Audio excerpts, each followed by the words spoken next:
Hello guys, welcome back to our YouTube channel target with Bhanu. दोस्तों, जैसा कि आप सभी को पता ही होगा, डेली हम अपने रीजनिंग के 25 क्वेश्चंस कवर करते हैं। तो आज फिर से हम अपने 25 क्वेश्चन कवर करने वाले हैं, तो क्लास में लास्ट तक बने रहना है। देखिए, बहुत ही इम्पोर्टेंट क्वेश्चन है और मैं आपको ये भी बता दूं कि डेली सुबह को 7 बजे होती है हमारी रीजनिंग की क्लास। आप लोग क्लास का टाइम पूछते रहते हो, और ये भी बता दूं मैं कि आपकी क्लासेस जो हैं वो लाइव नहीं होती हैं, ये आपकी रिकॉर्डेड फॉर्म में है। लेकिन डेली के डेली देखिए अपडेटेड क्लास है, कोई भी आपकी पुरानी क्लास अपलोड नहीं की जा रही है। तो आपके एग्ज़ाम को ध्यान में रखते हुए सारी की सारी क्लासेस मैं डेली बनाता हूँ। लाइव इसलिए नहीं हो रही क्योंकि सेटअप वाली प्रॉब्लम है, तो अगर लाइव करूँगा तो देखिए पीछे का जो शोर शराबा नॉइज़ वगैरह है तो उसमें प्रॉब्लम होगी। तो आपकी देखिए जो क्लासेस हैं लाइव ना हो करके भी आपकी daily time to time class होती है। दोपहर 12 बजे को मैथ की क्लास आती है आपकी, और शाम को 7 बजे आपकी हिंदी की क्लास आती है। तो किसी भी प्रैक्टिस सेट को आपको मिस नहीं करना है। और देखिए, अगर आप चाहते हो कि कोई सी भी क्लास हमसे मिस ना हो तो उसके लिए चैनल को सब्सक्राइब करके आप बेल आइकन को प्रेस कर लीजिए। बेल आइकन को प्रेस करने से क्या होगा, जो भी हमारी क्लास होती है उसका नोटिफिकेशन आपके पास पहुंच जाएगा और आप अपनी क्लास में अटेंड हो जाओगे। तो देखिए, सारे के सारे बेनिफिट्स ही हैं। तो फटाफट से चैनल को सब्सक्राइब कर लेना, क्लास अच्छी लगे तो लाइक कर देना, और अपने प्यारे से प्यारे दोस्तों के पास भी शेयर कर देना, जिससे सभी को पता चल सके हमारा रीजनिंग का प्रैक्टिस सेट कितने अच्छे से होता है। ठीक है दोस्तों, अगर आपको कोई चैप्टर में प्रॉब्लम है तो वो आप कमेंट सेक्शन में बता सकते हैं, मैं आपको वो ही चैप्टर करा दूंगा। जैसे पीछे हमने कवर किया है अपने कथन और निष्कर्ष वाला, जैसे कुछ ए बी हैं इस तरह से और कुछ बी सी हैं, ये वाले जो भी क्वेश्चन होते हैं आपके स्लोगिज्म वाले, वो मैंने आपको करा दिए हैं, आप जा कर के देख सकते हो। प्रीवियस ईयर सीआरपीएफ के सारे प्रीवियस ईयर मैं आपको करा चुका हूँ। आप लोग बोलते हो कि बाकी के जो क्वेश्चन है वो भी कराइए, तो देखिए एक बार चैनल को चेक कर लीजिए, सारे मैंने आपको करा दिए हैं। मैथ का भी करा दिया है, हिंदी भी करा दी है, और रीजनिंग। मैथ 2 पार्ट में था, हिंदी 1 पार्ट में ही है, और रीजनिंग भी 2 पार्ट में डिवाइड करके कराई थी। तो प्लीज़ जा कर के चेक कर लेना। चलिए स्टार्ट करते हैं आज के पहले क्वेश्चन से। और आज का हमारा पहला क्वेश्चन क्या है, तो इसमें दिया है साइकोलॉजी माइंड से संबंधित है, तो अर्थमेटिक किससे संबंधित होगा। तो देखिए, जो स्टडी होती है माइंड की, तो उसको क्या बोलते हैं हम, या आप बोल दीजिए कि जो माइंड की अवस्था जो होती है उसको हम जब रीड करते हैं तो साइकोलॉजी के अनुसार देखते हैं। ठीक है, जो हमारा अर्थमेटिक होता है तो इसमें हम किस चीज़ का अध्ययन करेंगे, तो इसमें अध्ययन करते हैं हम नंबर का। फॉर्मूलाज नहीं होगा, डी वाला आप जिन्होंने भी डी किया होगा उनका इनकरेक्ट होगा। तो मैं देखिए ये भी बताता हूँ कि कहाँ पर आप गलती कर सकते हो। तो हमारी क्लासेस औरों से इसीलिए अलग होती हैं, मैं एक एक पॉइंट को समझा करके कराता हूँ आपको। बहुत सारे बच्चों को क्लासेस पसंद भी आ रही हैं और मैं उनका कमेंट भी दिखाता हूँ आपको। जैसे कि मैं मैथ वाली क्लास से पहले सारे कमेंट्स दिखा देता हूँ, और जिनके रह जाते हैं उनसे देखिए माफ़ी चाहता हूँ, अगली क्लास में उनकी कमेंट भी शामिल कर लूँगा, क्योंकि सारे के सारे कमेंट, इतने सारे कमेंट्स आप लोग करने लगे हो, बहुत अच्छा लगता है जब आप कमेंट करते हो। तो इसीलिए मैं दिखाता हूँ, क्योंकि देखिए लाइव क्लास में क्या है, लाइव में आपके नाम बोलते रहते हैं, लेकिन जब रिकॉर्डेड क्लास है तो आपके नाम कैसे लूँ, तो जो भी बच्चे कमेंट करते हैं उनके नाम मैं अगली क्लास में ले लेता हूँ, उनके स्क्रीनशॉट दिखा करके, जिससे कि उन आपको भी अच्छा लगता है और मुझे भी अच्छा लगता है। अगला क्वेश्चन दिया है कि दिए गए विकल्प के विषम अक्षर संख्या शब्द या संख्या जोड़ी का पता लगाना है। तो जैसे कि यूनिसेफ न्यूयॉर्क से संबंधित है, International Court of Justice Netherlands से संबंधित है, यूनेस्को पेरिस से, और इंटरनेशनल लेबर ऑर्गेनाइजेशन संबंधित है हमारा फ्रांस से।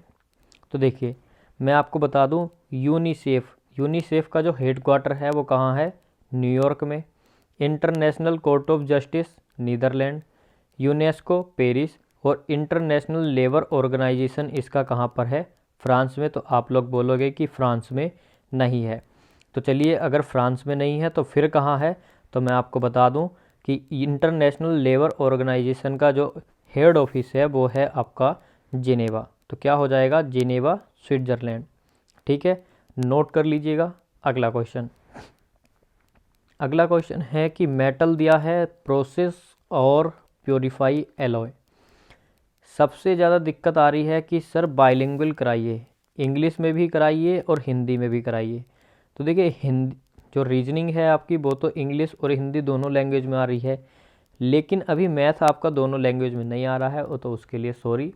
देखिए सारे काम मुझे ही करने पड़ रहे हैं, पीडीएफ बनाना और इसको एडिट करना, क्लास रिकॉर्ड करना, अपलोड करना, सारी के सारी चीज़ें, क्वेश्चन बनाए, सब मुझे ही करना पड़ता है। तो टाइम की कमी के कारण देखिए मैं ज़्यादा चीज़ें नहीं कर पा रहा हूँ, लेकिन जो आपके एग्ज़ाम के पॉइंट ऑफ व्यू से ज़रूरी है वो काम मैं आपके लिए कर रहा हूँ।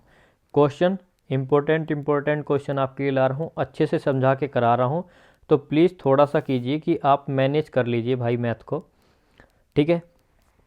तो यहाँ पर हमको बताना है कि अर्थपूर्ण क्रम में व्यवस्थित करना है, तो एक इनको क्रम में लगाना है। हिंदी वाले हिंदी में देख लीजिए, धातु है, प्रक्रिया है, अयस्क है, शुद्ध है और मिश्र धातु है। तो सबसे पहले क्या आएगा, सबसे पहले आ जाएगा हमारा अयस्क, उसके बाद क्या होगी, प्रक्रिया होगी, तो ऑप्शन नंबर 2 आ जाएगा। अयस्क के बाद प्रक्रिया होगी, प्रक्रिया के बाद क्या हो जाएगा, शुद्ध हो जाएगा, शुद्ध के बाद बनेगा धातु और धातु के बाद बनेगा मिश्र धातु। तो क्या हो जाएगा हमारा 3 2 4 1 5, किस ऑप्शन में दिया है, तो देखिए 3 2 4 1 5 किसी भी ऑप्शन में नहीं दिया है, तो बी वाले ऑप्शन में 4 को हटा करके क्या करना है, सिर्फ 4 को नहीं हटाना, सिर्फ इतना करना है कि 2 को 3 के बाद ले आइए। ये टाइपिंग में मिस्टेक हो गई होगी, तो क्या हो जाएगा 3 2 4 1 5, तो ये वाला आपका नया ऑप्शन बन जाएगा, या आप इसको लिख लीजिए ऑप्शन नंबर ई। देखिए ऑप्शन से हमको कोई लेना देना नहीं है, हमारा क्वेश्चन करेक्ट होना चाहिए। ऑप्शन अगर टाइपिंग में कोई मिस्टेक हो जाती तो कोई दिक्कत नहीं है, लेकिन हमारा क्या करेक्ट होगा, सबसे पहले हमारा क्या आएगा, अयस्क आएगा, अयस्क के बाद हम कोई प्रक्रिया करेंगे अयस्क के साथ, तो उसको शुद्ध कर लिया, शुद्ध करने के बाद धातु बनी और धातु के बाद मिश्र धातु। तो हमारा कौन सा हो जाएगा, अगला हमारा नया ऑप्शन बन जाएगा। अगला क्वेश्चन क्या है, अगला क्वेश्चन है कि ए को क्या लिखा है, ए को लिखा है 1, कैट को लिखा है 63, तो मैन को किस तरह से कोडिट करेंगे। तो देखिए कैसे कोडिट करेंगे, तो सबसे पहले कर लेनी है इनकी कोडिंग। सी का कोड क्या होता है, तो सी का कोड हो गया हमारा 3, ए का कोड हो गया 1, टी का कोड हो गया 20। अब देखिए इससे 63 कैसे बन सकता है, तो इनकी आपस में मल्टीप्लाई कर लीजिए, तो कितनी बनेगी, 3 × 3 और 20 × 60, ये तो 63 है। तो कितने वर्ड हैं ये, 3, तो इसमें 3 ऐड कर लीजिए, तो प्लस के 3 कितना हो जाएगा, 63। ऐसे ही हम अगर देखें मैन को, तो क्या मैन में भी हमारा यही वाला रूल फॉलो होगा। तो देखिए एम का कोड क्या होता है, तो एम का कोड होता है 13, ए का कोड होता है 1 और एन का कोड होता है 14। इनकी आपस में अगर हम मल्टीप्लाई करते हैं तो कितना आएगा, 182, और यहाँ पर भी 3 वर्ड आपको दिए हैं, तो इसमें +3 कर दीजिए, तो कितना हो जाएगा 185, और आपका राइट आंसर हो जाएगा ऑप्शन नंबर डी। अगला क्वेश्चन, अगला क्वेश्चन दिया है कि मैथमेटिक्स लॉजिक से संबंधित है, तो साइंस किस से संबंधित होगा। तो देखिए गणित में क्या होते हैं, तर्क, और विज्ञान में क्या होते हैं, तथ्य। तो जब विज्ञान में तथ्य होते हैं तो साइंस के लिए क्या हो जाएगा, फैक्ट हो जाएगा। तो ऑप्शन नंबर ए हमारा बिल्कुल करेक्ट होगा। साइंटिस्ट नहीं होगा और ना ही एक्सपेरिमेंट होगा, ठीक है। साइंस में क्या हो जाएंगे, फैक्ट हो जाएंगे कि तथ्य। अगला क्वेश्चन क्या है, एन का दिया है 2744, तो यू के लिए हमारा क्या आएगा। तो देखिए सबसे पहले क्या करना होगा, तो आपको लिखना होगा एन का कोड, और एन का कोड क्या होता है 14। अगर हम 14 की करें घात 3 यानी कि उसका क्यूब करें तो कितना आएगा, तो 14 का क्यूब होता है 2744। तो हमारा कौन सा करेक्ट हो गया, यानी कि ये करेक्ट हो गया। अब u का कोड करना है और u को कोडिंग किया तो 21, इसका हमको क्यूब निकाल लेना है। तो इसका क्यूब क्या आता है, तो 21 का क्यूब होता है 92 61। तो हमारा किसी ऑप्शन में है, तो ऑप्शन नंबर बी में हमारा दिया गया है, और यही हमारा क्या हो जाएगा, करेक्ट। क्या रूल है, कोड लिखिए और उस कोड का क्या करना है, क्यूब करना है। तो ये हमारा चल रहा है। अगला क्वेश्चन यहाँ पर दिया है 21 3 से रिलेटेड है, तो 57 किस से रिलेटेड होगा। तो देखिए यहाँ पर दिया गया है आपको 21, तो 2 और 1 दिया है, तो 2 का करिए, क्या करना होगा, 2 को 1 में मल्टीप्लाई करें या क्या करें। तो देखिए एक बार कर लीजिए, 2 का करिए वर्ग आप, इसको मैं मिटा देता हूँ एक बार। 2 का करिए स्क्वायर, और स्क्वायर करने के बाद क्या आ गया 4। 4 में से 1 माइनस कर दीजिए यानी 3। जो 21 का 1 था वो हमने माइनस कर दिया, तो क्या हमारा ये रूल इसमें फॉलो होगा? यानी कि 5 है, 5 का स्क्वायर माइनस 7, तो क्या ये रूल फॉलो हो रहा है? तो देखिए चल करके देख लेते हैं। तो 5 का वर्ग 25, 25 में से 7 गए तो कितने बचेंगे? तो ये बचेंगे आपके 18। तो क्या हमारा ऑप्शन में 18 है? तो आप बोलोगे कि yes sir, option number D बिल्कुल करेक्ट होगा। तो क्या रूल फॉलो किया? पहले वाले का वर्ग में से दूसरा माइनस कर देना, यानी 2 के वर्ग में से 1 माइनस किया, 5 के वर्ग में से 7 माइनस किया। ठीक है, अगले क्वेश्चन पर चलते हैं। और अगला क्वेश्चन क्या है? आगे दिया है कि एक संख्या अक्षर का पता लगाएं जो कि विषम है। तो विषम वाला फिर से बताना है। वीनस, वीनस कौन सा ग्रह होता है? शुक्र होता है। तो वीनस क्या है? एक प्लेनेट है, तो बिल्कुल सही बात है। मून क्या है? एक सैटेलाइट है, तो आप बोलोगे कि बिल्कुल मून क्या है? एक सैटेलाइट है। अगला जुपिटर ब्लैक होल, और सन और स्टार, सूर्य एक तारा है, तो बिल्कुल ठीक। लेकिन जो हमारा जुपिटर है, तो जुपिटर और ब्लैक होल दोनों अलग अलग चीज़ हैं। जुपिटर ब्लैक होल नहीं है। ब्लैक होल जो सूर्य की आपने पढ़ा होगा, तो सूर्य में क्या होता है? एक ब्लैक होल होता है जो उसका केंद्र होता है। तो ब्लैक होल अलग चीज़ हो गई और जुपिटर अलग चीज़ हो गई, और हमको अलग वाला ही बताना था विषम। तो क्या हो जाएगा हमारा? ऑप्शन सी हमारा यहाँ पर करेक्ट हो जाएगा।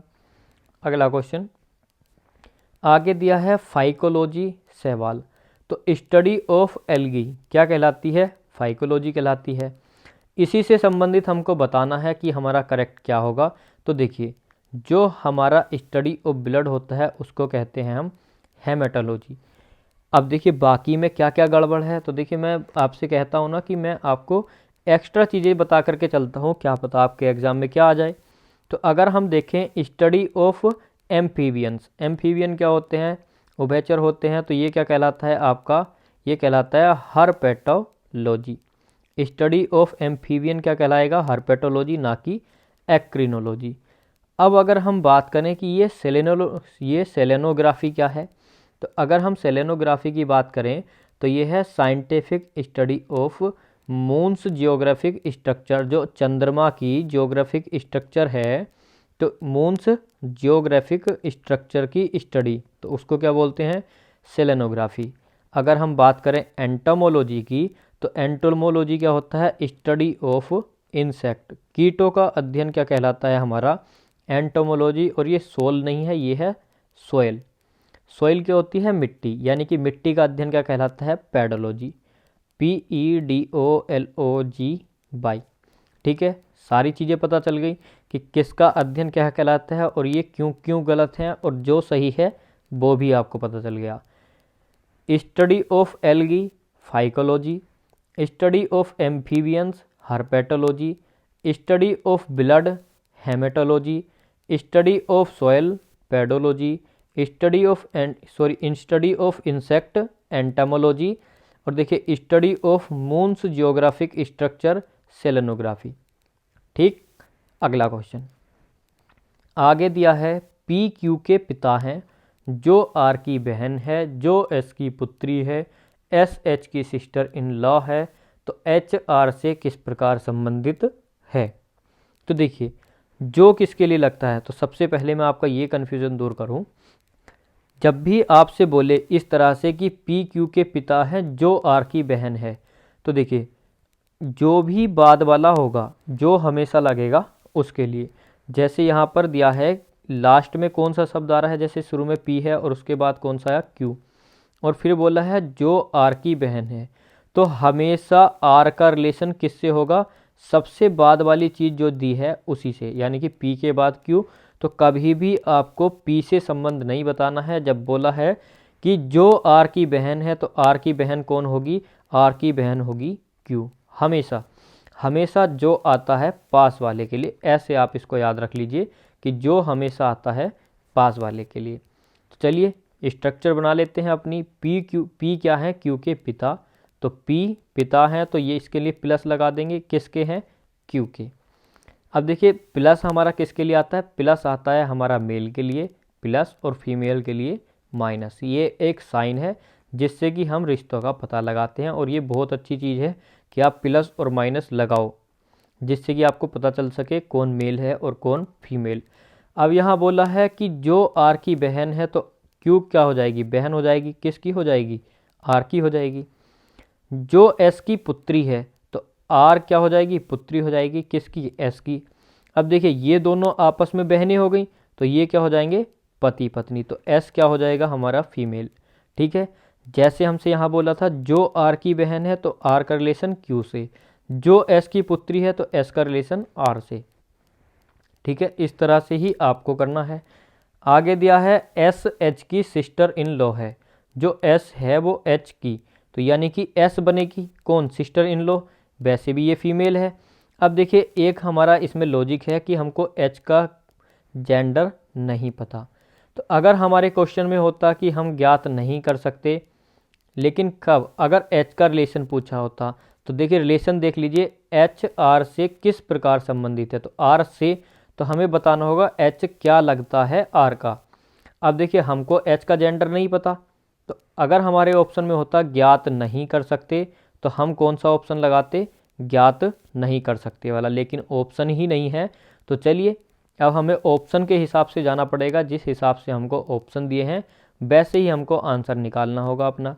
तो देखिए सिस्टर इन लॉ क्या बन जाएगी, तो सिस्टर इन लॉ, तो सिस्टर इन लॉ क्या हो जाएगी, साली, यानी कि एस साली है एच की, तो साली कौन बनेगी, एस बनेगी साली, किसकी, एच की। तो अब देखिए एच एस की साली है तो या एच क्या हो गया, ये हमारा मेल हो गया, या फीमेल कुछ पता है, तो आपको नहीं पता, तो ये मेल ही होगा, जब साली बनेगी एस तो मेल हो जाएगा। अब देखिए अगर ये मेल है तो आर का क्या हो जाएगा, अंकल हो जाएगा। ठीक, अब देखिए आर का क्या बनेगा, अंकल, क्यों क्यों, क्योंकि एच क्या होगा इसका, आर का मौसा, और मौसा को क्या बोलते हैं, अंकल बोलते हैं। आगे अगर हम माने कि सिस्टर इन लॉ जेठानी या देवरानी दोनों होते हैं, अगर हम इसकी जेठानी या देवरानी माने तो एच क्या हो जाएगा हमारा, फीमेल हो जाएगा। तो किसी भी ऑप्शन में आंटी नहीं है तो हम एच को क्या मान लेंगे, मेल। मेल के हिसाब से ही हमको आंसर देना है, और मेल के हिसाब से हमारा सिर्फ एक उत्तर बनता है, वो भी अंकल का, कि एच क्या हो जाएंगे, आर के अंकल हो जाएंगे, चाहे वो मौसा बना लो, चाहे वो फूफा बना लो, कुछ भी बना लो। अब इंग्लिश में अंकल है तो अंकल है, जैसे सिस्टर इन लॉ के 3 रिश्ते बन गए, साली, जेठानी, देवरानी, इस तरह से, तो वैसे ही भैया यहाँ पर ही बन जाएंगे मौसा, फूफा, चाचा, सब अंकल में आ जाएंगे। वैसे ये क्या बनेगा इसका, मौसा। अगला क्वेश्चन आगे दिया है भाइयों, पति, पुरुषों। तो देखिए मैंने आपको इस तरह के क्वेश्चन करा दिए। अब इस तरह के क्वेश्चन मैंने आपको करा दिए हैं, हर प्रैक्टिस सेट में एक क्वेश्चन कराता हूँ। बाकी जो दूसरे तरह के क्वेश्चन हैं कि कुछ ए बी हैं, कुछ बी सी हैं, वो वाले में भी मैंने आपको करा दिए, वो तो गलत होंगे ही नहीं। ये वाले मैंने आपको इतने अच्छे से समझा के कराए हैं कि ये वाले भी बिल्कुल गलत नहीं होने चाहिए। अब वो कैसे, तो देखिए कौन सा हमारा डायग्राम बनेगा, तो इसको भूल जाइए कि हमारे कोई हमको ऑप्शन दिया है, हम बनाएंगे भैया अपना खुद का, और जो हमारा बनेगा उससे मैच कर लेंगे। तो यहाँ पर हमको दिया क्या है, तो यहाँ पर दिया है भाइयों, पतियों और पुरुषों। तो देखिए भाई और पति, कुछ भाई क्या होंगे, शादीशुदा होंगे, और कुछ भाई क्या होंगे, कुंवारे होंगे। तो देखिए कुछ भाई क्या हो गए, पति, और कुछ भाई हमने भाई छोड़ दिए, क्योंकि कुछ लड़के ऐसे होंगे जो उनकी शादी हो गई होगी, और कुछ लड़के ऐसे होंगे जिनकी शादी नहीं हुई होगी। ठीक है, तो कुछ वाला हिस्सा भाइयों का क्या आ गया, पति में, और कोई भाई हो या पति हो, दोनों ही के दोनों क्या होंगे, पुरुष होंगे। तो इस तरह का ऑप्शन कौन सा है, ऑप्शन नंबर डी। तो हमारा डी ही क्या हो जाएगा, करेक्ट हो जाएगा। अगला क्वेश्चन, अगला क्वेश्चन है कि पीकॉक इंडिया से संबंधित है तो बियर किससे संबंधित होगा। तो मैं आपको बता दूं कि पीकॉक क्या है, भारत का राष्ट्रीय पक्षी, लेकिन यहाँ पर हमको क्या दिया है, यहाँ पर तो बियर दिया है। बियर क्या होता है, भालू होता है। अब भालू तो जानवर है, तो देखिए हमसे कहीं ना कहीं नेशनल वाली चीज़ पूछ रहा है, राष्ट्रीय प्रतीक पूछ ले, राष्ट्रीय पक्षी या राष्ट्रीय पशु। हमने इंडिया का राष्ट्रीय पक्षी बताया है, तो अब बताना है कि बियर जो है वो कहाँ का इंटरनेशनल एनिमल है, सॉरी कहाँ का नेशनल एनिमल है। तो मैं आपको बता दूं कि ये हो जाएगा आपका ऑप्शन नंबर डी, रूस, यानी कि रसिया का जो नेशनल एनिमल है वो क्या है, बियर। और वो भी कौन सा बियर, बियर भालू है। तो देखिए ये होता है रसियन, इसको क्या बोलते हैं, रसियन ब्राउन बियर। तो इसको बोला जाता है रसियन ब्राउन बियर। पूरा सही नाम ये है इसका, रसियन ब्राउन बियर, लेकिन यहाँ पर शॉर्ट में ही बियर लिख दिया आपके लिए, तो कहाँ का हो जाएगा, रूस का। अगला क्वेश्चन, अगला क्वेश्चन क्या है आपका, यहाँ पर दिया है स्टेटमेंट दिया है, अजम्पशन दिया है। यानी कि एक आपको दिया है स्टेटमेंट कथन, और देखिए अजम्पशन दिया है यानी कि उस पर क्या क्या आप अनुमान निकाल सकते हो।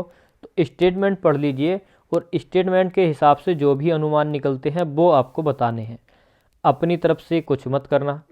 अब देखिए यहाँ पर क्या दिया है, इस साल अच्छी बारिश और उचित देखभाल के कारण। तो कहीं भी आपसे अनुमान में पूछता है कि क्या इस साल अच्छी बारिश हुई, तो आप बोलोगे कि बिल्कुल हमसे बोला है कि इस साल अच्छी बारिश और उचित देखभाल के कारण, यानी अच्छी बारिश भी हुई और हमने देखभाल भी अच्छी की। किसकी, कारण किसान अच्छी फसलों की उम्मीद कर रहे हैं। तो यानी बारिश भी अच्छी हो गई और किसान ने देखभाल भी बढ़िया की, तो इसलिए किसान क्या उम्मीद करके बैठा है कि इस बार फसल तो बहुत बढ़िया निकलेगी, और जो कि निकलेगी, क्योंकि बारिश भी बढ़िया हो गई और देखभाल भी अच्छी हो गई। तो जब सब काम अच्छे हुए तो हमको देखिए जो रिजल्ट मिलेगा वो भी एक अच्छा मिलेगा। तो देखिए बारिश अच्छी हुई, देखभाल अच्छी की, तो फसल भी अच्छी होगी। अब हमारे अनुमान क्या है, अजम्पशन क्या है कि अच्छी बारिश ही अच्छी फसल पाने का एकमात्र कारक है। तो जब भी आपसे एकमात्र बोल दे तो वो तो आपका गलत ही हो जाना है, क्योंकि किसी भी काम को करने का कोई सिर्फ एकमात्र तरीका नहीं होता, कई प्रकार के, हम कई प्रकार से किसी काम को कर सकते हैं।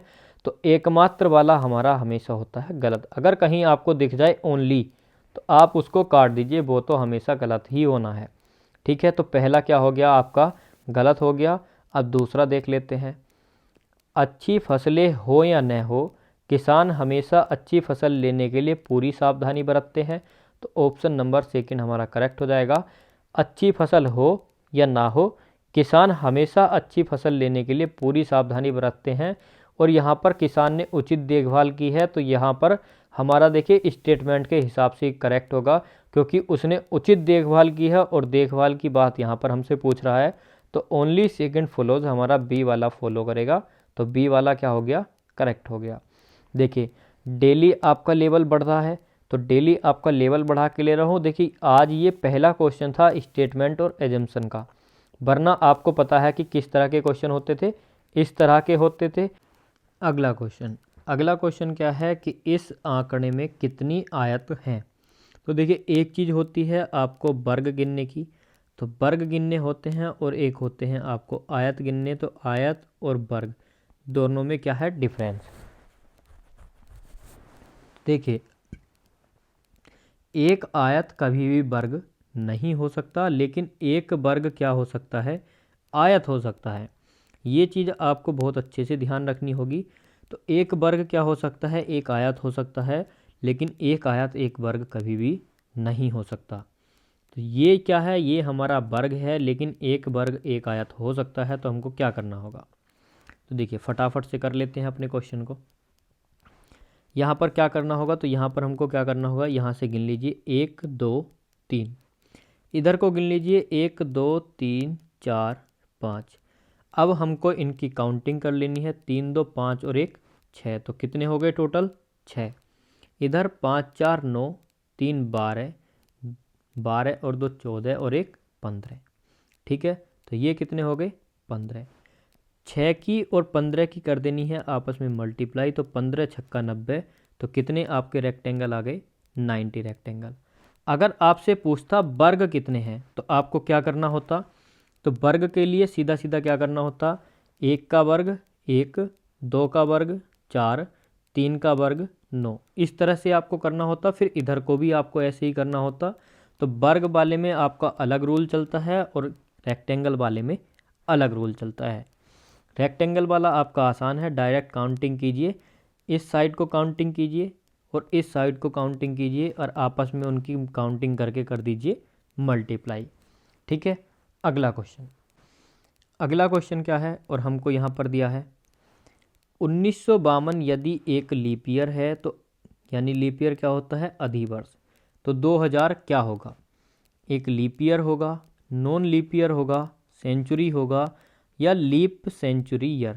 तो देखिए हमारा क्या हो जाएगा, तो ये हो जाएगा हमारा एक लीप ईयर। तो 2000 भी क्या है, एक लीप ईयर। सेंचुरी वर्ष कौन से होते हैं, 100 वाले, ठीक है। तो सेंचुरी क्या होती है, सेंचुरी 100 की होती है, तो ये हमारा सेंचुरी वर्ष नहीं होगा, लीप ईयर ही होगा। लीप ईयर में क्या करते हैं हम, उसको 4 से डिवाइड करके देख लेते हैं, ठीक है, तो वो क्या हो जाता है हमारा लीप ईयर। चलते हैं अपने अगले क्वेश्चन की तरफ। अगला क्वेश्चन है आपका, और इसमें बताना है कि रामानुजन जिस प्रकार गणितज्ञ से संबंधित हैं तो सुश्रुत किससे संबंधित हैं। तो देखिए रामानुजन जो थे वो क्या थे, एक मैथमेटिशियन थे, गणितज्ञ थे। सुश्रुत हमारे क्या वैज्ञानिक थे, वास्तुकार थे, फिजिशियन चिकित्सक थे, या हमारे एस्ट्रोनॉमर थे। तो सुश्रुत क्या थे, एक फिजिशियन। थोड़ा सा और ऊपर बना देता हूँ, तो सुश्रुत हमारे क्या थे, चिकित्सक थे, फिजिशियन थे। तो हमारा कौन सा ऑप्शन करेक्ट होगा, तो हमारा करेक्ट हो जाएगा ऑप्शन नंबर बी, ठीक है। तो बी वाला अपना ऑप्शन टिक कर लीजिए कि बी हमारा ऑप्शन बिल्कुल करेक्ट हो जाएगा। अगला क्वेश्चन दिया है कि देखिए यदि किसी महीने की 12 तारीख को शनिवार है तो उस महीने की 31 तारीख को कौन सा दिन होगा। तो देखिए किसी भी मंथ की 12 तारीख ले लीजिए, यहाँ पर हमारी क्या है 12, डेट कौन सी हो गई हमारी 12 हो गई, तो डेट काट दीजिए। 12 को क्या है डायरेक्टली हम लिख लेते हैं अपना शनिवार, क्या हो गया हमारा शनिवार हो गया। अब देखिए हमको कहाँ तक जाना है, 31 तारीख तक जाना है। तो एक तरीका हमारा क्या है कि 31 में से 12 घटा करके प्लस माइनस करके इसको कर लीजिए। तो ये वाला तरीका देखिए मुझे बहुत बोरिंग लगता है घटाने वाला, क्योंकि वहाँ पर आप लोग कर देते हो गलती। तो मैं हमेशा आपको देसी तरीके बताता हूँ और आज भी आपको देसी तरीका ही बताऊँगा। वो क्या, तो ये आपको पता होगा कि प्रत्येक 7 दिन बाद हमारा दिन रिपीट होता है। मैंने आपको बाकी के जो पिछले प्रैक्टिस सेट थे उसमें भी बताया है, वरना आप कैलेंडर वाली क्लास जा कर के देख सकते हैं। मैंने एक ही क्लास में पूरा कैलेंडर कराया है, और देखिए 3 ट्रिक्स बताई हैं, और उन 3 ट्रिक के अलावा कोई भी ट्रिक आपको फॉलो नहीं करनी है। वैसे 2 ही ट्रिक में मैंने आपको कैलेंडर कराया है, एक आपको बोनस में बताई थी। तो उन 3 ट्रिक से आप अपने कैलेंडर को कर लेंगे, उसके अलावा कुछ भी आपको कैलेंडर में पढ़ने की ज़रूरत नहीं है। किसी भी साल का, चाहे वो सन 1000 से हो, चाहे सन 2000 से, चाहे सन 4000, कोई सा भी आप आंसर निकाल लीजिए, उस ट्रिक से आपके सारे के सारे आंसर निकलेंगे। कुछ भी अलग से पढ़ने की आपको आवश्यकता नहीं पड़ेगी। तो देखिए इस क्वेश्चन में क्या करना है, आपको जाना है 31 तारीख तक। तो हमको क्या करना होगा, +7 कर दीजिए। तो यानी 12 7 कितने हो गए 19। कहने का मतलब 19 तारीख को भी हमारा शनिवार था। फिर से +7 कर दीजिए, तो कितने हो गए आपके, हो जाएंगे ये 26। तो 26 तारीख को भी हमारा शनिवार था। अब या तो आप ऐसे देख लीजिए कि 26, 27, 28, 29, 30, 31 कौन सा दिन था, या आप एक काम कीजिए इसमें +5 कर लीजिए। तो +5 6 वाला हमको सीन समझ नहीं आता, हम वो करेंगे नहीं। मैं आपको कराने को करा दूंगा, मैथ में भी मैं आपको 2 3 तरीके बताता हूँ एक क्वेश्चन को करने के। लेकिन रीजनिंग में आपको मैं एक इसलिए बताता हूँ क्योंकि रीजनिंग में आप हो जाओगे कन्फ्यूज़ और फिर गड़बड़ कर लोगे। तो इसलिए एक ही तरीका मैं आपको बताऊँगा यहाँ पर भी, जिससे कि आप रीजनिंग में आपको भी ऐसा लगता है कि एक ही मेथड से करें और वो आपको अच्छा भी लगता है। तो चलिए एक ही मेथड से मैं आपको कराऊंगा। आगे कैसे करेंगे इसको, तो 26 तारीख तक हम पहुंच गए। 26 में फिर से अगर हम +7 करते हैं, इसको हटा दीजिए, ये तो हमने कर ही लिया अपना कंप्लीट। 26 में अगर हम फिर से +7 करेंगे तो कितना आ जाएगा, तो 26 में जब +7 किया तो ये आ गया हमारा 33। अब आप बोलोगे 33 तो दिन होते ही नहीं। तो देखिए 33 भले ही मत हो, लेकिन अगर 33 तारीख होती तो 33 का क्या होता हमारा शनिवार होता, और 32 का क्या होता, 32 का शुक्रवार होता, और 31 का क्या होता बृहस्पतिवार होता। तो बृहस्पतिवार क्या होता है हमारा थर्सडे, गुरुवार। तो हमारा कौन सा करेक्ट हो गया आंसर, हमारा हो गया ऑप्शन नंबर सी, बिल्कुल करेक्ट हो गया। तो अगर हमारा 12 को शनिवार था तो 31 को क्या हो जाएगा प्यारे दोस्तों, 31 को हो जाएगा गुरुवार, ऑप्शन नंबर सी। तो सबसे अच्छा तरीका क्या है, आप +7 कर लीजिए। जब भी आपसे तारीख से तारीख पूछे, मैंने आपको बताया था कैलेंडर में। देखिए तीसरी जो ट्रिक थी और जो आपके लिए प्लस पॉइंट थी वो क्या थी, वो ये थी कि अगर आपके महीना और आपका जो साल है वो सेम है और दिन बदले हैं तो क्या करना होगा। अगर आपकी तारीख और साल सेम है, महीने चेंज है तो क्या करना होगा। और अगर आपकी तारीख और महीना सेम है और साल अलग अलग हैं, साल बदल दी हैं, तो आपको क्या करना होगा। ये प्लस पॉइंट था और इससे आप कोई भी सवाल कर सकते हो। अगर आपको तारीख से तारीख देख करके पूछे, आपको कोई भी साल ना दे या ऐसे पूछ ले कि अगर 1 जनवरी सन 1999 को ये दिन था तो आपका 10 जनवरी या आपसे 20 जनवरी सन 2025 को कौन सा होगा। तो जब लंबा सीन है तो आपको क्या करना होगा, सब चीज़ें मैंने आपको बताई हैं। आपसे ये पूछ ले कि 12 जनवरी, कुछ भी पूछ ले, 12 जनवरी सन 1999 को कौन सा दिन था, तो देखिए जो आपके है वो आप देख सकते हो, जो मैंने आपको कराया है। एक ही मेथड से आप सारे क्वेश्चन कर लोगे, बाकी के आपके प्लस पॉइंट हैं। तो आप जा कर के एक बार ज़रूर देखना, आप खुद समझ जाओगे कि कितनी आसानी से और कितने आसान चीज़ मैंने आपके लिए कर दी है। कैलेंडर, कैलेंडर से डाइस से कुछ भी डरने की ज़रूरत नहीं है, डाइस भी आपको करा रखा है। अगला क्वेश्चन क्या है, यहाँ पर बताना है एक्स जेड से लंबा है। तो देखिए एक्स क्या होगा, जेड से लंबा होगा, तो जेड से ऊपर बना दिया हमने, तो एक्स क्या हो गया, जेड से लंबा।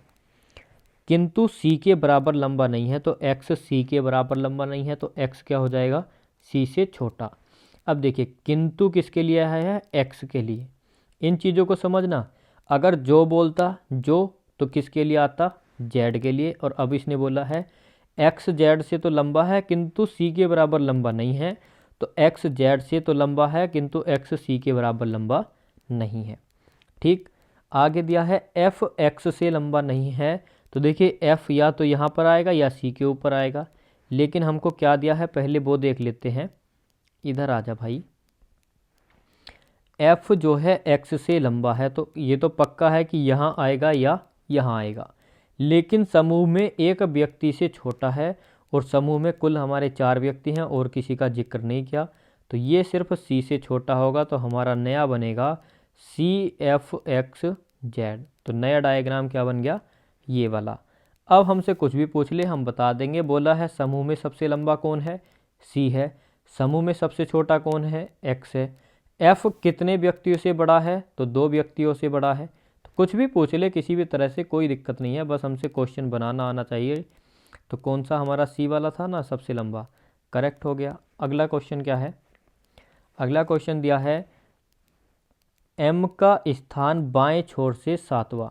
तो देखिए बाईं साइड ये है, यानी कि लेफ्ट साइड। किसका स्थान है, एम का स्थान है कौन सा है, 7वां नंबर। एन का स्थान दाएं छोर से 5वां। तो देखिए राइट साइड से एन का स्थान कितना है, 5वां है। इन दोनों के बीच में केवल 4 व्यक्ति बैठे हैं, तो बीच में कितने हैं, 4। इस पंक्ति में कुल कितने व्यक्ति हैं, तो 5 4 9 7 16। ऑप्शन नंबर बी हमारा करेक्ट हो गया। अगला क्वेश्चन, अगला दिया है स्टेटमेंट है और एक कंक्लूजन आपको दिया है। अब बताना है क्या होगा कि एक समूह में बात करने पर कई लोग आत्मविश्वास महसूस करते हैं। तो देखिए many people feel confident when giving a talk before A group.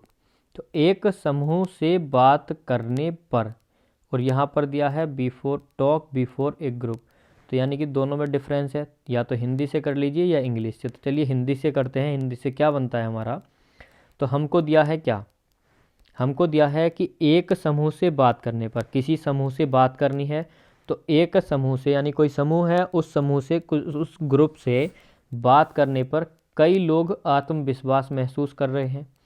अब कंक्लूजन दिया है कि कई लोग एक समूह से आत्मविश्वास से बात कर सकते हैं। तो देखिए हिंदी में जो हमको दिया है, हमसे बोला है कि समूह से बात करने पर, तो यानी कि जब बात कर ली ग्रुप से उसके बाद आत्मविश्वास महसूस किया।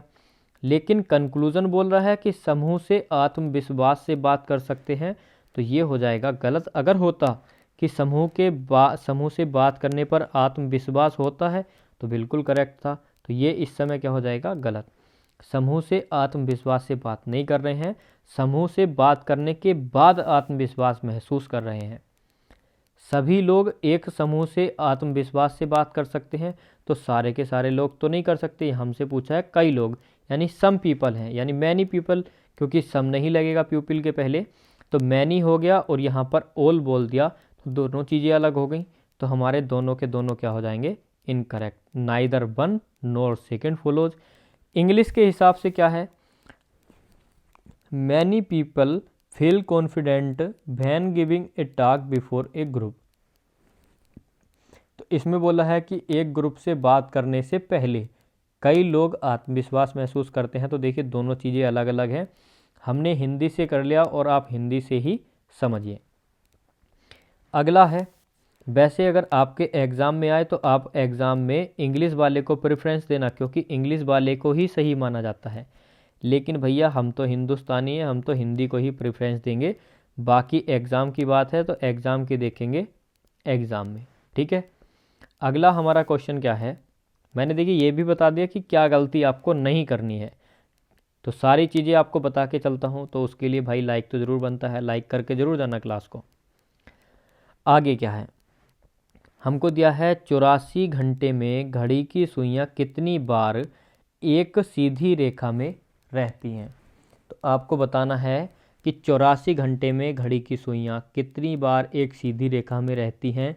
प्रारंभ होने का समय 000, यानी कि ये बज रहे हैं पूरे पूरे 12, ठीक है। तो 12 बजे का मतलब है कि 000 तो 12 बज रहे हैं। 84 घंटे की बात की गई है, तो एक सीधी रेखा, यानी कि ऐसे एक सुई 12 पे है तो एक सुई कितने पे होनी चाहिए, 6 पे होनी चाहिए। तो देखिए अगर आपने पढ़ा है क्लॉक, तो देखिए 12 घंटे में सुइयाँ कितनी बार सीधी होती हैं, तो कुछ लोग बोलेंगे 12 बार, लेकिन 12 बार नहीं 11 बार होती हैं। 24 घंटे में 22 बार होती हैं। तो अब हमको यहाँ पर बताना है कि 11 घंटे में 12, 24 में 22, तो इसको लिखा रहने दो, ये काम की चीज़ है, इसको मिटा देता हूँ।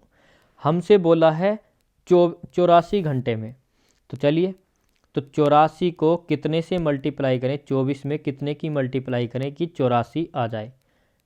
तो आप बोलोगे कि देखिए कितने की कर सकते हैं, या 12 में कर लीजिए, तो छोड़िए 12 में करते हैं। 12 में, तो 12 में अगर हम 7 की मल्टीप्लाई तो 84 आ जाएगा। तो जो इतना गुना इतने इसमें किया, इतने ही गुना इसमें, तो 11 का 7 गुना कितना हो गया, 77। तो 84 घंटे में कितनी बार सीधी रेखा में होंगी, 77 बार। तो ऑप्शन नंबर बी हमारा करेक्ट हो जाएगा। जैसे हम रेशियो वाले क्वेश्चन में करते हैं कि 12 यूनिट की वैल्यू 84 है, तो 1 यूनिट की कितनी हो गई, 7 हो गई, तो 11 यूनिट की कितनी होगी, 77 होगी। तो ऐसे ही आप कर सकते हो। अगला क्वेश्चन, लॉजिक क्या था, तो इसमें समझने लायक लॉजिक यही था कि हमारी 12 घंटे में सुइयाँ विपरीत होती हैं 11 बार। अगला क्वेश्चन है दबाव बैरोमीटर तो ओडोमीटर। तो चलिए इसको भी देख लेते हैं कि इसमें क्या दिया है। तो देखिए हमसे बोला है बैरोमीटर दबाव, तो प्रेशर किससे नापते हैं, तो बैरोमीटर से नापते हैं। अब हमसे बोला है कि ओडोमीटर से क्या नापेगा, तो मैं आपको बता दूं ओडोमीटर से नापता है डिस्टेंस ऑफ ए व्हीकल, कि किसी यानी कि डिस्टेंस ट्रेवल्ड बाय व्हीकल, ऐसे भी आप बोल सकते हो कि किसी वाहन द्वारा कितनी दूरी चली गई, तो वो किस में मापी जाती है, ओडोमीटर में।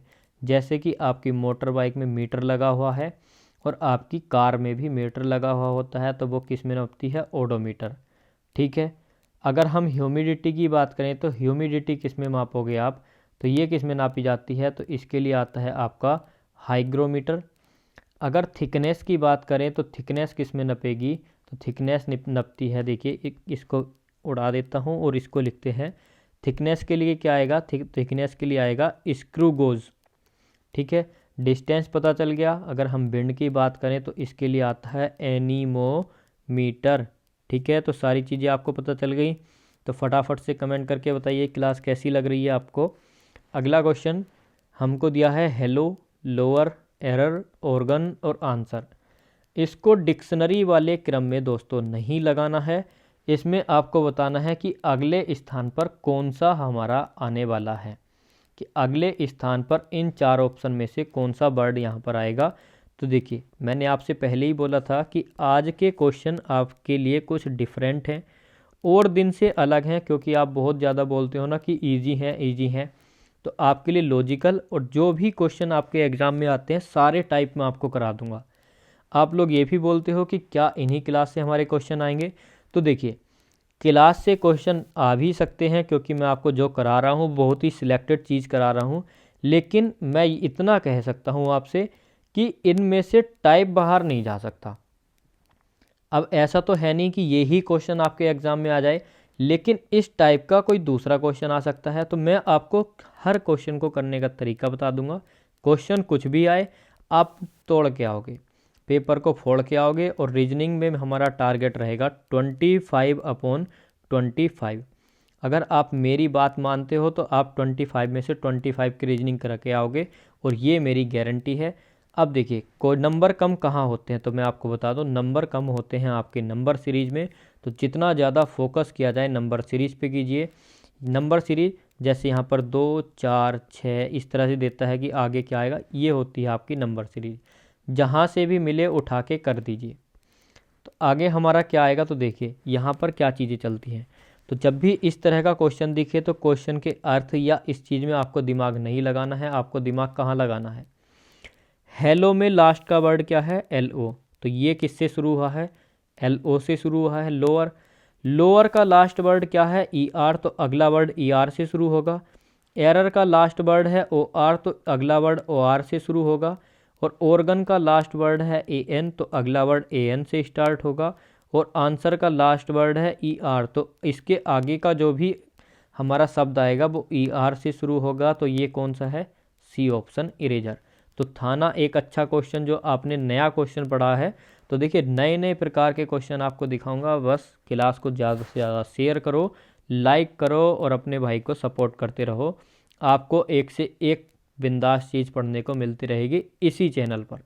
और ये चैनल देखिए मेरा नहीं है, आप सब लोगों का चैनल है, हम सब लोगों का परिवार है। तो इस परिवार को आगे बढ़ाने की जिम्मेदारी आपकी। तो उसके लिए क्या करना होगा, आपको क्लास को शेयर करना होगा। अगला और आज का हमारा लास्ट क्वेश्चन क्या आ जाता है, 4, 3, 8, 2 और आपको दिया है रेशियो में 70 और 8, 6, 3, 2। और अब आपको बताना है कि यहाँ पर आपका क्या आएगा। तो ये वाले ही इन्हीं क्वेश्चन की मैं बात कर रहा था। तो इनको क्या बोलते हैं हम लोग, इनको बोलते हैं नंबर सीरीज बोल दीजिए, या आप इनको बोल सकते हैं मिसिंग नंबर। मिसिंग नंबर क्यों बोलते हैं, क्योंकि देखिए यहाँ पर जो क्वेश्चन मार्क दिया है ये हमारा नंबर गायब है। तो मिसिंग नंबर बोल लीजिए या आप इसको नंबर सीरीज बोल लीजिए, कुछ भी जो आपका मन करे। तो ये वाले क्वेश्चन पे सबसे ज़्यादा फोकस करना है। तो देखिए 4 और 3 कितने हुए, 7, 8 और 2 कितने हुए, 10। इन दोनों की मल्टीप्लाई कितनी आएगी, 70। उसी तरह से 8 और 6 कितना हुआ, 8 और 6 हो जाएगा हमारा, हो गया ये 8 और 6 हो गया 14। और 3 और 2 कितना हो गया 5। इन दोनों की मल्टीप्लाई करेंगे तो कितना आ जाएगा 70। 14 पंजे 70। तो 70 आपका करेक्ट आंसर हो गया। टाइमिंग देखिए, ये जो आपको टाइम दिख रहा है डेली टाइम 11 बजे, तो 11 बजे की क्लास नहीं है आपकी। तो आपकी क्लास किस टाइम होती है, तो हमारी क्लास होती है दोस्तों सुबह 7 बजे। 7 बजे से 8 बजे तक की क्लास है। तो आपको डेली 7 से 8 अपनी क्लास में अटेंड होना है। 7 से 8 क्या आप किसी भी टाइम ले लीजिए, लेकिन जो क्लास आती है उसकी टाइम 7 है। डेली टाइम टाइम हमारी क्लास आती है। तो आज के आपके 25 क्वेश्चन हो जाते हैं कंप्लीट। मिलते हैं अगले प्रैक्टिस सेट में। तो देखिए प्रैक्टिस सेट छोड़ने से पहले अगर आपको क्वेश्चन पसंद आए हों तो प्लीज़ लाइक करके हमारे चैनल को सब्सक्राइब जरूर कर लेना, जिससे कि आपकी आगे की प्रिपरेशन भी बहुत अच्छे से हो सके। बाकी चीज़ें आपको पता ही है कि आपको क्या करना है। सबसे पहले क्लास को लाइक करना है, अगर चैनल को सब्सक्राइब नहीं किया है तो चैनल को सब्सक्राइब कर लेना है, और क्लास को हर जगह शेयर कर देना है। बस इतना सा काम है, लाइक, शेयर और सब्सक्राइब। अगली क्लास में मिलते हैं, तब तक के लिए जय हिंद, जय भारत।